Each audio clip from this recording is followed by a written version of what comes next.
What's up, guys? Dan Garner, strength coach and nutrition specialist here to talk about a super popular topic in the industry, and that's pre-workouts. Okay, I get asked this all the time. I'm a nutrition specialist, and I get asked just as many questions on supplements as I do nutrition, and pre-workouts get asked a lot. So I want to make a video on this, clear this up, and give you guys one of the best pre-workouts that you can have, but also one of the cheapest at the same time, because you buy them in bulk ingredients, put it together, it's going to last you a long time. All right? Your pre-workout product should include electrolytes, magnesium, tyrosine, creatine, carnitine, vitamin C, caffeine, and choline. Okay? Those ingredients are really actually going to improve performance. Okay? There's a lot of stuff out there. There's a lot of crap out there about products saying that they're going to improve performance and cognitive ability and strength training and all kinds of stuff like that. But these are the ones that you're going to get the best bang for your buck out of. And I'm going to run through them all and let you know why. Okay?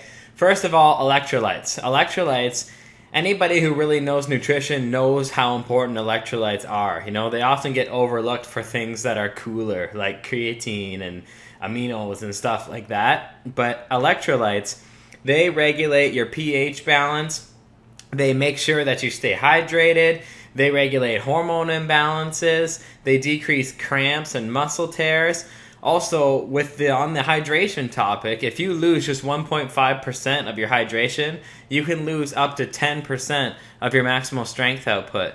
So that's huge. Like if you're a 300-pound bencher, you would lose 30 pounds off of that. That's a lot of weight just because of a 1.5% loss in dehydration. Some people think they have off days. This is really just dehydration, and electrolytes really help the muscle cells stay hydrated. Okay, it's not just about circulating water, it's about the muscle cells staying hydrated as well. And electrolytes really support the enzymatic processes that are responsible for keeping that muscle cell hydrated during exercise. Now, magnesium I've talked about all the time. Magnesium's the number one deficiency in America, but as it relates to exercise, magnesium improves hemoglobin activity. Hemoglobin is something that's in the blood that carries oxygen. So you're going to improve your blood's ability to carry oxygen to the muscle cell. And magnesium also improves glucose availability to the peripheral and the central nervous system, which will increase lactate clearance during exercise. So you're going to be clearing out lactate more effectively. You're going to be increasing your endurance by increasing your blood's ability to carry oxygen and your body's ability to remove lactate. Okay, so that's electrolytes and magnesium. Next one's tyrosine. So tyrosine really helps your body's ability to improve its dopamine pools. Dopamine's a neurotransmitter in the body that's responsible for things like drive, focus, competitiveness. Dopamine plays very important roles in those emotions in us. And tyrosine has been shown to improve dopamine pools, but dopamine's also been shown to be a major factor in prolonged exercise-induced fatigue in heat. So it really helps if you're training hot, if it's hot in your gym, if you're training outside. Having more dopamine in your body has been shown to be a major factor in delaying that exercise-induced fatigue. So that's really cool, and it's going to help out a lot of people because who doesn't heat up when they exercise? Tyrosine also supports catecholamine synthesis. So catecholamine are things like adrenaline, noradrenaline, and more dopamine. So tyrosine is going to support all that. You need adrenaline and noradrenaline to do those big lifts. They play a big factor in exercise. Creatine. So creatine, a lot of people already know about this, but it's 100% safe to take. Creatine is probably one of the worst supplements out there for having a bad rep for no reason. So a lot of people give it a bad rep, but creatine's safe to take. It's just ridiculous, some of the stuff that I've heard.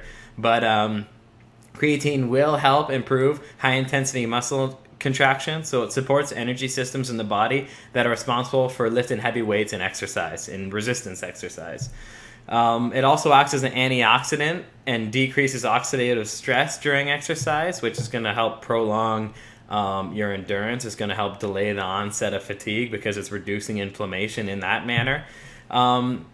So creatine monohydrate is awesome. Creatine monohydrate is going to get the job done.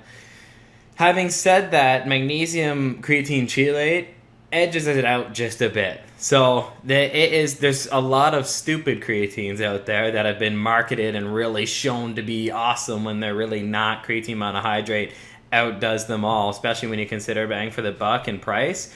But creatine magnesium chelate does actually do a better job.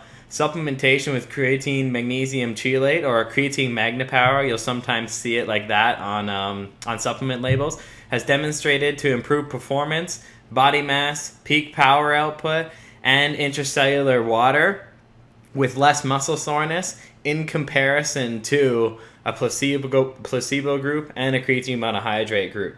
So it was a well-controlled study with 3 different groups, and creatine magnesium chelate did come out on top and improved all those areas in performance. So that's a very, very good one to have pre-workout. And since it's creatine magnesium chelate, you're also giving yourself another source of magnesium on top of that, which is awesome. That's a 2-in-1 punch right there. Carnitine was another one I mentioned. Carnitine really helps regulate the metabolism of fats by facilitating the transportation of fat cells over cell membrane walls into the mitochondria to help it get burned up for energy. So it's a vehicle for the fat to get put into the muscle cell and burned for fuel during exercise. Okay, so carnitine really helps you metabolize fats in that manner. It's required for that transportation. But carnitine also protects and enhances the activity of neurotransmitters in the brain. So things like I talked about, like the dopamine before, but also other important neurotransmitters like acetylcholine, things like that are really good for focus and drive during training, but also accuracy of movement. So not just resistance training, but also athletics. Carnitine also helps regulate pH. So it'll just help electrolytes in that manner too. Vitamin C. Vitamin C is another one I mentioned because it helps. So what happens when you exercise is it leads to the production of something called reactive oxygen species. And that's through several sources in the skeletal muscle. The skeletal muscle, through a lot of different mechanisms, produces reactive oxygen species, and that's going to increase your oxygen consumption and oxidative damage in the body, which is going to lead to increased inflammatory markers, and those inflammatory markers are linked to exercise-induced fatigue. So I know that was a big chain to follow. Exercise produces reactive oxygen species. Reactive oxygen species are going to increase your body's need for oxygen consumption. That oxygen consumption and exercise in your skeletal muscle tissue is going to increase inflammation, and inflammation's linked to exercise-induced fatigue. So all that leads to you being tired in the gym. Okay, but vitamin C helps protect against that oxidative damage. So I could have wrapped that all up in one sentence, but I want my viewers to be educated in the process of why vitamin C actually can help delay fatigue and improve performance. And vitamin C also helps suppress cortisol, which is a stress hormone. So you just get a lot of bang for your buck out of vitamin C. And caffeine and choline to finish it off to keep neurotransmitter pools high, keep your motivation high, and making sure that you're going in there and getting it done. All right, so that's how you construct a pre-workout, guys. You can add other things to it, but that is my favorite combination. And when you're buying a pre-workout, that's what you should look for. Or if you want to save your time and your money, buy each one of those individually and make your own pre-workouts. Very cheap price per serving. It might be an investment at first, but you're going to get a pre-workout that's going to last a long time and actually improve performance. So not just give you an energy buzz and let you rock off to the gym. The only thing that could be added to that if you want to, but I mainly use an intra-workout, is a good dose of beta-alanine. So pre, intra, post, anywhere from 3 to 6 grams of beta-alanine would be another good addition to that. All right? Thanks a lot for watching, guys. You're going to love this pre-workout. See you later. If you enjoyed this video and want to get updates on when I post more tips, click on the subscribe button. Or you can click on either of these 2 videos and watch them now.